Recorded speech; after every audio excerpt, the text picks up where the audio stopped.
അതുപോലെ തന്നെ ഞാൻ 6:30 അലാറം വെക്കുമെങ്കിൽ 6:40 എഴുന്നേക്കും. 7 മണിയാകുമ്പോഴേക്കും ഞാൻ ബോക്സിങ്ങിന് ഇറങ്ങും കേട്ടോ.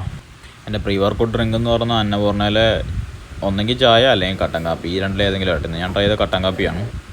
മിക്ക ദിവസവും ഞാൻ കറക്റ്റ് 7:30 തന്നെ ഞാൻ കാസ്പർ ഫൈറ്റ് ക്യാമ്പിൽ എത്തുന്നുണ്ട്. അതേപോലെ തന്നെ ഇന്നും 6:30 to 7:30 ബാച്ചിലെ പിള്ളേർ അന്തിമഘട്ട പരിശീലനത്തിലാണ് കേട്ടോ. കൃത്യം 7:30 എൻ്റെ കോച്ചിങ് സ്റ്റാർട്ട് ചെയ്തു. പക്ഷേ വാമപ്പ് കഴിയുമ്പോഴേക്കും നമ്മൾ ഈ ഒരു കോളത്തിലാവും കേട്ടോ. അമ്മാരി വർക്കൗട്ടാണ്. കൃത്യം 8:30 എൻ്റെ വർക്കൗട്ട് കഴിഞ്ഞു ബോക്സിങ്ങിൻ്റെ. പക്ഷേ 1 മണിക്കൂറാകുന്നുണ്ട് വരെയുള്ള അതേപോലത്തെ വർക്കൗട്ട്. അത് കഴിഞ്ഞ് വീണ്ടും അന്നപൂർണ്ണയ്ക്കാണ് കേട്ടോ. ഒരു പാലും എന്തെങ്കിലും സ്നാക്ക് തന്നെയാണ് ഞാൻ ബ്രേക്ക്ഫാസ്റ്റ് ആയിട്ട് കഴിക്കാറ്. ഇനിയാണ് എൻ്റെ മെയിൻ സെഷൻസ് തുടങ്ങുന്നത്. കാരണം 8:45 എനിക്ക് അവിടെ നിന്ന് ഇറങ്ങി കഴിഞ്ഞാൽ 9:30 മണിക്ക് തിരിച്ച് ഓഫീസിൽ എത്തണം. ഇവിടെ 8:30 ആണെന്നുണ്ടെങ്കിൽ നല്ല ബ്ലോക്ക് തുടങ്ങിയിട്ടുണ്ട്. ഈ ഒരു സമയം കൊണ്ടാണ് റൂമിൽ പോയി കുളിച്ച് എനിക്ക് ഓഫീസിലെത്താൻ വേണ്ടിയിട്ട്. അതും പതിവ് തന്നെ കൃത്യം 9 മണിക്കാണ് ഞാൻ റൂമിലെത്തി. തലേദിവസം ഞാൻ ചിക്കും സീതപ്പഴം വാങ്ങിച്ച് വെച്ചിട്ടുണ്ടായിരുന്നു. അതാ ചിക്കു കുഴപ്പമൊന്നുമില്ല, പഴുത്തിട്ടുണ്ട്. സീതപ്പഴം കുഴപ്പമൊന്നുമില്ല, നല്ല പഴുത്തായിട്ട് ഇരിക്കുന്നത്. പക്ഷേ ഫസ്റ്റത്തെ ചിക്കു പൊട്ടിച്ചപ്പോൾ അവസ്ഥ എന്ന് പറഞ്ഞാൽ ഇതായിരുന്നു. ക്രിസ്മസ് അപ്പൂപ്പനായിട്ടുണ്ടായിരുന്നു. പക്ഷേ അടുത്ത ചിക്കു അടിപൊളിയായിരുന്നു. സീതപ്പഴം ഞാൻ പകുതി കഴിച്ചിട്ട് പകുതി ഞാൻ അവിടെ തന്നെ വെച്ചു. ബാക്കി വൈകുന്നേരം വന്നിട്ട് ഞാൻ കഴിക്കും. തന്നെ ഞാൻ പറയുന്നതിന് കുറച്ച് ബദാമും കുറച്ച് ക്യാഷും ഞാൻ കഴിക്കും കേട്ടോ. ക്രിയാറ്റിൻ്റെ ഒരു പഴയ ബോക്സാണ്. കറക്റ്റ് 9:15 9:20 ആയപ്പോഴേക്കും ഞാൻ റൂമിൽ നിന്ന് ഇറങ്ങി. 9:30 ആയപ്പോഴേക്കും ഞാൻ ഓഫീസിലെത്തിയെങ്കിലും മേഘം വന്നിട്ട് നമ്മുടെ ഓഫീസൊക്കെ തുറന്നിട്ടുണ്ടായിരുന്നു. അതേപോലെ തന്നെ വെള്ളംകാരൻ വന്നിട്ട് വെള്ളം വെച്ചിട്ടുണ്ടായിരുന്നു. ഞാൻ നേരെ എൻ്റെ ക്യാബിനിൽ കയറി എൻ്റെ ഫസ്റ്റ് പരിപാടി എന്ന് പറഞ്ഞു കഴിഞ്ഞാൽ രജിസ്റ്റർ എടുക്കുന്നു, അറ്റൻഡൻസ് എടുക്കുന്നു, ദെൻ ഡയറി നോക്കുന്നു. ഡയറിയിൽ ഇന്ന് ചെയ്യാനുള്ള എന്തെങ്കിലും ഞാൻ ചെയ്ത് വെച്ചിട്ടുണ്ടോ അത് ചെയ്യുന്നു. ദെൻ കറക്റ്റ് 11 മണിയാകുമ്പോൾ ഞാൻ വീണ്ടും സിലിക്കോണിലേക്ക് ഇറങ്ങാം കേട്ടോ. എന്നിട്ട് എൻ്റെ മെയിൻ പരിപാടി എന്ന് പറഞ്ഞാൽ ഞാൻ മിക്ക ദിവസം കഴിക്കുന്ന ഈ ഒരു കുമ്പളപ്പവും ദെൻ വീണ്ടും ഒരു പാലും കൂടെ കുടിക്കുക. അത് കഴിഞ്ഞ് വീണ്ടും എനിക്ക് ഓഫീസിൽ നിന്ന് എന്തെങ്കിലും പരിപാടി ഉണ്ടാകും. തന്നെ ഉച്ചയ്ക്ക് 1 മണിയാകുമ്പോഴേക്കും ഫുഡ് കഴിക്കാൻ ഇറങ്ങും. കുടുംബശ്രീ ഹോട്ടലിലാണ് ഞാൻ കയറുന്നത്. ചോറിനപ്പോൾ തന്നെ ഞാൻ എന്തെങ്കിലും സ്പെഷ്യൽ വാങ്ങിക്കാറുണ്ട്. ഇന്ന് ചെമ്മീൻ റോസ്റ്റ് മുട്ട പൊരിച്ച് ഞാൻ എടുത്തിട്ടുണ്ട്. അത് കഴിഞ്ഞ് വൈകുന്നേരം എപ്പോഴും നമുക്ക് കുനിഷ്ടാ കാട്ടണമെന്ന് പറയാം.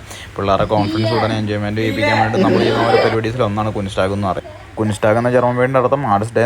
അങ്ങനെ ഓഫീസിലെ പരിപാടിയെല്ലാം തീർത്തിട്ട് ഞാൻ വൈകുന്നേരം ജിമ്മിലെത്തി കേട്ടോ. ഈ ബാക്കിയുള്ള വീഡിയോസ് യൂട്യൂബ് ചാനൽ വർക്കൗട്ട് കഴിഞ്ഞാൽ റോഡിലേക്ക് ഇറങ്ങേണ്ട കാഴ്ചയാണ്. ഇവിടുത്തെ ഒരു മുരുകൻ്റെ അമ്പലത്തിലെ ലാസ്റ്റ് ദിവസത്തെ പൂരമാണ്. അപ്പോൾ അതുമായി ബന്ധപ്പെട്ട പരിപാടി കാണുന്നത്. ഞാൻ പോയപ്പോൾ ഈ കോലത്തിലല്ലായിരുന്നു. നമ്മൾ തിരിച്ചിറങ്ങിയപ്പോഴേക്കും ആളും ബഹളം കൂട്ടായേ. അത് ഞാൻ പോയിട്ട് ഫുഡ് കഴിക്കാൻ വേണ്ടി ഇറങ്ങി.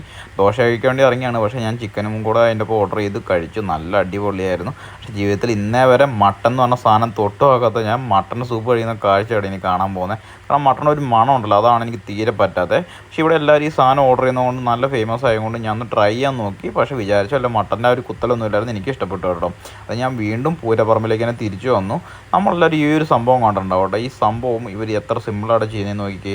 നമ്മൾ വിചാരിച്ചിട്ടുണ്ടാവും ഈ ബലൂൺ ഓൾറെഡി അതിൻ്റെ ഉള്ളിലുണ്ടാവും. പക്ഷേ ഇല്ല, പുള്ളി രണ്ടാമത് ഫില്ല് ചെയ്ത് വെക്കുന്നത്. ഒന്ന് വലിച്ച് ലൂസാക്കുന്നു. ദെൻ എയർ ഫില്ല് തന്നെയാണ് നോർമൽ പരിപാടി തന്നെ.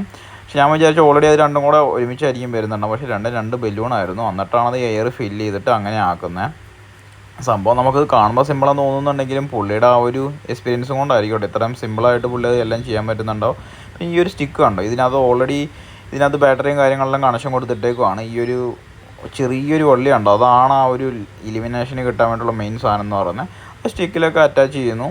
ദെൻ ഉള്ള പരിപാടി എന്ന് പറഞ്ഞു കഴിഞ്ഞാൽ പുള്ളി കറക്റ്റായിട്ട് ചെയ്യുന്ന നോക്കിക്കഴിഞ്ഞാൽ കാണാൻ പറ്റും. ആ സ്റ്റിക്കിലേക്ക് അറ്റാച്ച് ചെയ്ത് കഴിഞ്ഞാൽ ഇങ്ങനെ ആ ഒരു ബലൂണിൻ്റെ മുകളിൽ കൂടി ഈ സാധനം വെക്കും കേട്ടോ, ആ ഒരു ഇലിമിനേഷന് വേണ്ടിയുള്ള. ദെൻ ആ താഴെ കണക്ഷൻ കൊടുത്തു കഴിഞ്ഞാൽ ഫുള്ള് കത്താൻ തുടങ്ങി. ഇത്ര സിമ്പിളുള്ള പരിപാടി ആണെന്നുണ്ടെങ്കിൽ അത്ര സിമ്പിളല്ല കാണുന്ന പോലെ. ദെൻ കുറച്ച് നേരം കൂടെ ഞാൻ പൂരത്തിലെ പരിപാടിയിൽ ആസ്വദിച്ച് നേരെ റൂമിലേക്ക് പോകും കേട്ടോ. അങ്ങനെ ഇന്നത്തോടുകൂടി എൻ്റെ ഏറെക്കുറെ എല്ലാ പരിപാടിയും കഴിഞ്ഞിട്ടുണ്ട്. റൂമിലേക്ക് കടന്നുറങ്ങുന്നു. അപ്പോൾ ഗെയ്സ് എല്ലാം പറഞ്ഞാൽ മതി.